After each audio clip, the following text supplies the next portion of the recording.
Hey guys, it's Tyler with TGM Bartending and Mixed Up with TGM. I'm here with Steve Gubb. Steve has his Gubba Rum, his Gubba Gold and Gubba Silver, and he's going to tell us a little bit about it. We're going to make some cocktails, and we're just going to have a good time chatting. Steve, thanks. Thank you. Thank you very much, Tyler. It's great to be here and to talk to you, with you about Gubba Gold and Gubba Silver. We have two rums. Our silver rum is infused with real coconut. Our gold rum is infused with real vanilla. They're both incredibly smooth. We don't use flavorings or extracts in either product. They're 35% alcohol, 70 proof, made with organic ingredients, and they're really not like anything you've ever tasted before compared to other rums. We actually don't have any with us, right? We'll pick it up on. Unfortunately, we don't. We're working on that. We'll put some together. We'll do some. We're at the Nightclub and Bar Show in Vegas. We're going to meet up with Steve again tomorrow and throw some stuff together and some cocktails and just talk a little bit more about it.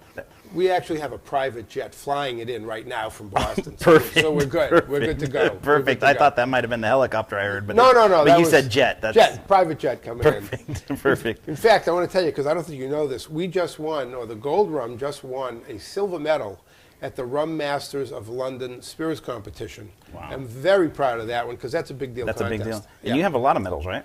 Yeah, I do have a lot. I have San Francisco International Spirits Competition, New York, San Diego Spirits Competition. So we've done really well. People like it.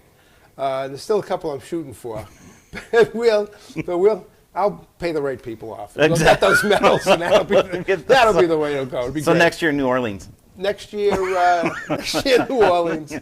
No, they don't do a spirits competition in New Orleans, but we do pretty well there. We'll be back again in New Orleans this year at Tales of the Cocktail. And we're looking forward to going out there as well. We're hoping to get out there this time. Oh, fantastic! This year we'll to look forward to hang seeing out. you. So you want to make a quick drink real quick? Absolutely. We'll try I'm always up for a cocktail. We'll let you try the legendary rye. Legendary first. rye. Okay. And then we're going to we'll make a drink with it, talk a little bit more, and then we'll make some more drinks. Legendary Rye is a independently, owned white whiskey based out of Carroll County, Iowa, small town. They have 3 recipes to the product. They own one of 3. As of now, I believe they have 3 stills, and that's what they make it out of. And they do everything out of 3 stills in the basement of a printing shop, basically. Okay, sounds great. And it's Rich and Lisa, great couple. It takes it back to the actual base of white whiskey and the Prohibition style. It's one of the best Prohibition style white whiskeys I've tried. Let's give it a try. So sounds great. I know we're going to be working with them at the Cigar and Spirits Festival in Long Beach? Newport Beach. Newport Beach, California, in a couple of months. Mm-hmm.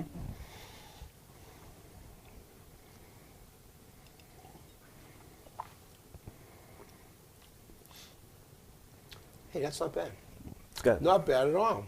Does that have a lemony kind of a taste? It does. I got a lot of lemon on it. A lot of lemon. That's pretty good. And when I tried it, I could see Merlot drinkers or red wine drinkers really getting into it because I got almost a red wine bouquet out of it. Yeah, look, I would agree with you. I like that. I would have a cocktail or two with this as a base spirit. We'll have to call Rich and Lisa and let them know that where to send the bottle that I'm looking for. That'd be great. That's actually pretty good. So,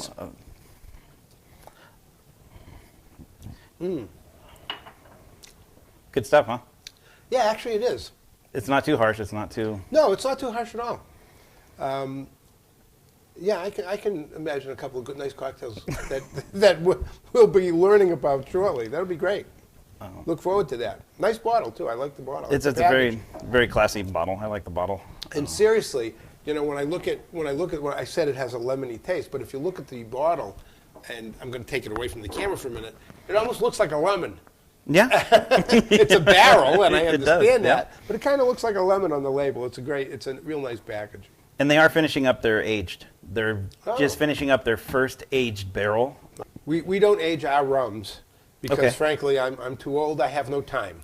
Okay, we can't age the rums. We infuse them for 6 months, and we bottle it and we sell it. And Wow. it's that simple, and our price is extremely competitive for a premium rum. So How long have you had the rum? we started doing this 5 years, almost 5 years ago. Oh, wow. And we've been in the market now for 2 years, which kind of gives you an idea of how long it really takes to Wow. sometimes to get involved with this kind of thing. We're distributed in Massachusetts, Okay. and we will very shortly, a matter of weeks, be distributed in Florida. Oh, good. And we're actually talking to people here and there in Las Vegas. So, Wow. and you are doing a great job, and are very courteous and very gracious to do work for us out in California. So we'll see. We like where we're going, and we do have a plan. Sometimes people don't think we do, but we really do have a plan. And we're hoping for really good things. You and I have talked about it, and I love the product. It took me a while to get on with the silver, just because I got more of the vanilla from the gold. But now I personally I like them both now, and I love both the products. And I know the people that I've worked with you, trying tasting and stuff, they've had nothing but high things to say about it as well. Well, I appreciate that. You know, I'm like you in how you came around on the silver. I like the vanilla. I put it in coffee. I make grown-up iced coffees. I do all sorts of things with it. And not being the biggest drinker in the world, believe it or not, I wasn't crazy about the silver at first. But then I started to really think about it as I would taste it, and I love it now. I think it's got a real smoothness to it. The coconut's very subtle, and it almost has. I'll say it has almost a buttery quality to it. I can't explain it any other way, but I have really come around on the silver, and it's mine. I didn't, and again, I didn't go far when I first started with it, but I really like it. So you sat down and actually picked out the ingredients and the palettes, or did you work with a team of people to do it? I worked with a team, and really, the truth is that the folks at Dancing Pines Distillery in Loveland, Colorado, they get the credit for this. Okay. Maybe it was my idea, and maybe I own it, and maybe someday I'll make a buck or two, which doesn't look good right now. But they really get the credit for it. They have enormous talent. They are the nicest people you're ever going to meet, and they worked it out. They're the distillers. They know how to do it. And Christian Naslin is the distiller. He's one of the most talented guys around, and they're one of the nicest. I happen to have dinner with him Friday night with his father, and we had a great time. Are they in town as well? They are not in town. They're home in Loveland. They have a number of things going on, but they're great people. I'm not sure where their next trip is going to be. Their next marketing trip, or they have not been to. For example, they haven't been to Tales of the Cocktail in a year or two. But they are spending time in Texas. Oh, okay. That I believe so. It's just a question of where you allocate your resources. Yeah, that's true. All right, let's make a cocktail real quick and see what we can do with this. What do you have for us tonight? Let's see what we can do. So this one, I'm going to do 1.5 ounces of the Legendary. I brought my mixing cup so it tastes the same, so it's consistent. Okay. All the way around. A lot of people use jiggers. I'm not that much of a hipster to use the jiggers. So I just use my little mixing cup. So that's 1.5 ounces of that, of the Legendary. And then we're going to do some triple sec. They told me I should have looked for there it is. Do some triple sec. It's great to have all the ingredients ready, so you can actually make a cocktail. And then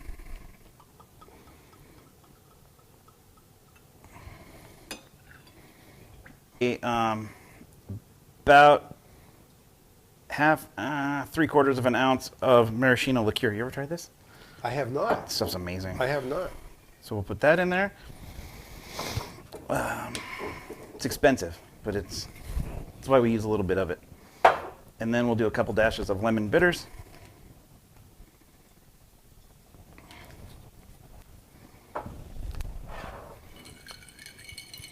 A master at work. Cheers. There we go. And then I don't have a name for that yet. We improvised a little bit on it, but. Oh my. No smoking. Ooh, that's really good. Wow. That is so smooth. Drink them all night, Wow. right? Oh, this'll. You'll be sleeping and you won't even know it. Wow, that is really terrific. Excellent.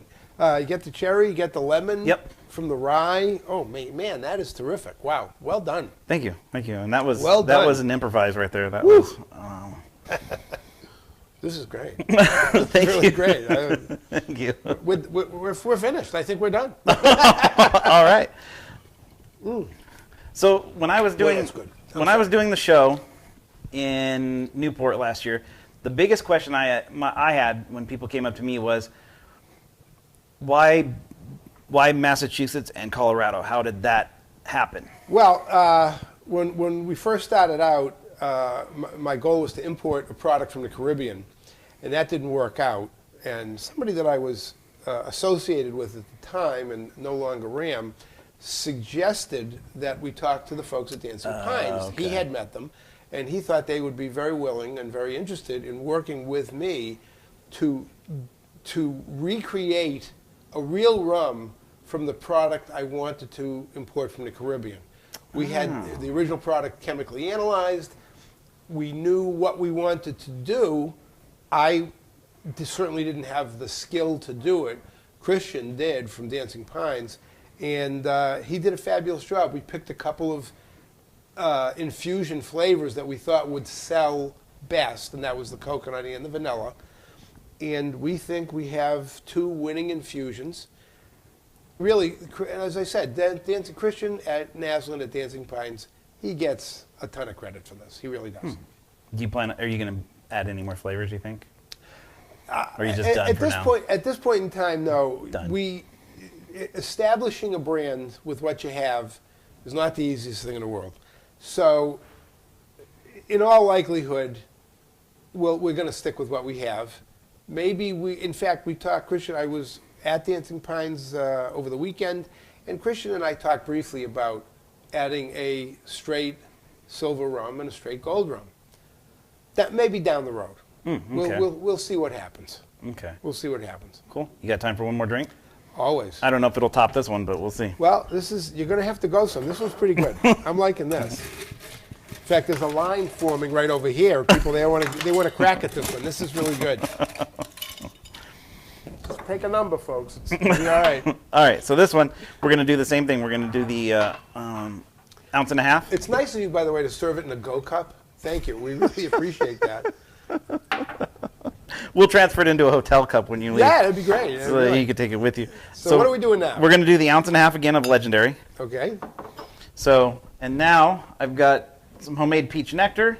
Ooh. And I've got some cranberry juice. So I'm going to do probably about a half ounce of each.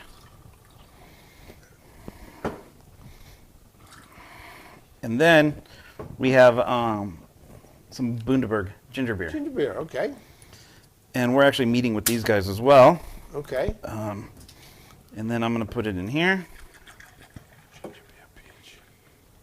Oh, I'm going to look forward to this. Do you have a little swizzle? Or no? No, we don't. Well, that's okay. Cheers. This one smells good, too.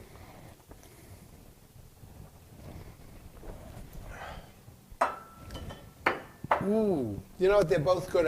I'm going to say, I think I like the first one better. It's a little stronger. Mm-hmm. First one's a little stronger. This is good. That one's cream hangover? Very peachy. Oh, okay. It's very peachy. It's very fruity. This one's you really taste the fruit. And you know what? That's good. Seriously, you've got some really interesting flavors in this one. Also very good, very smooth. Nice job. Thank you. Thank you. You should be the bar owner. I should. You really should. That's really terrific. That's really terrific. So that's all I got. If you have any other questions or if you want to talk about anything, promote anything, or the only thing I want to do is tell people again that we're in Massachusetts right now, and we're going to be in Florida very soon. In fact, I'm on my way to Miami on Thursday, as we speak. This is Monday, to do what essentially is a fine arts festival at Dadeland Mall in Miami, and they're going to have a spirits section, VIP section. so I'll be there. It sounds like a road show, and and nothing. It sounds like I'm going to do 6 shows in Vegas, but that's not what's going on. And then we're going to do promote Gubba Rum and the Miami Rum Festival. Okay. The USA Trade Tasting exhibition in New York City, March 21st. Wow. And We have Cigar Spirits, May. Twin River Casino in Rhode Island. The Hookie Lounge in Fort Lauderdale in June. Tales of the Cocktail. Is, you know, the only way to make the brand grow is to promote it and to get exposure. And it does sound silly when I talk about these trips, but that's what I do. Yeah. I've been really working at it to try to help make the brand grow. No. Is there any online outlets that you can buy it? No. There will be Okay. because we had talked a year ago with a company based in Long Island. I don't want to give out the name yet; it's not fair. They said to me, when you get distribution in Florida, call us back. Oh wow! So we're ready to go with them, and if we can do that, we can do some other things. What's interesting about this is that as you do these events and you try to make the brand grow, you meet a lot of people, a lot of possibilities develop, but one thing has to precede the next thing and then the next thing, and you seem to be constantly circling around before the arrow hits the bullseye. Right. But building a brand takes years. Of course it does. I think I want to say it took Tito's 10 years, and all of a sudden it exploded. Yep. And Avion Tequila is another one. Yep. It was on Entourage on HBO, and then all of a sudden, bang. Yep. And I want to say it took them months to catch up to the demand, and that's a good problem to have. Or you can just hire Diddy or the Kardashians, and you can blow it out of the water like we did. That was the first thing I was going to do was hire the Kardashians, or maybe Kanye West. I don't know. Actually, or whatever, and but that's what it takes, and I always like saying that to people. Because, well, I'm going to do the show here, I'm going to do the show there. It sounds ridiculous. Who does this stuff? Yeah, well, people. I don't think a lot of people, especially with the spirit industry, I don't think people understand that you have to hustle because, I mean, brands are a dime a dozen, and it's only the lucky few that get picked up. You know? Absolutely, no, there's no question about it. It's very difficult. There's an enormous amount of competition. In everything you do, so that's the reason for example, when one of my products wins a medal, even if it's not maybe the most important medal in the universe, well, I didn't lose. Right. So it's crazy. People have said to me, well, if you don't win a gold medal, you don't want to tell anybody about it. Mm-hmm. Well, why not? What did you win? I won a medal. So I don't agree with that line of thinking at all. I tend to look at things a bit differently because I have to. I can't put up billboards all over the interstate highway system. I have to find every back door there is to get into to try to help my rum grow and gain more exposure. So, I just have to look at things differently, and that's what I do. Yeah, no, that's perfect. We made plenty of mistakes, and they haven't been cheap, all of them, I'll tell you that. But that's the nature of the business. That's the nature of a lot of businesses. You know, I don't know anybody who's gone into business for themselves and become an instant millionaire. It doesn't work that way. It takes a lot of hard work. Perfect. All right. Well, that's it. I appreciate you coming by and visiting us. We'll see you tomorrow at the booth. We'll mix up a couple things. And Tyler, thank you very much for having me here tonight, and we'll look forward to tomorrow. It'll be great. Absolutely. Thank you, buddy. Thanks, sir. My pleasure. Yep.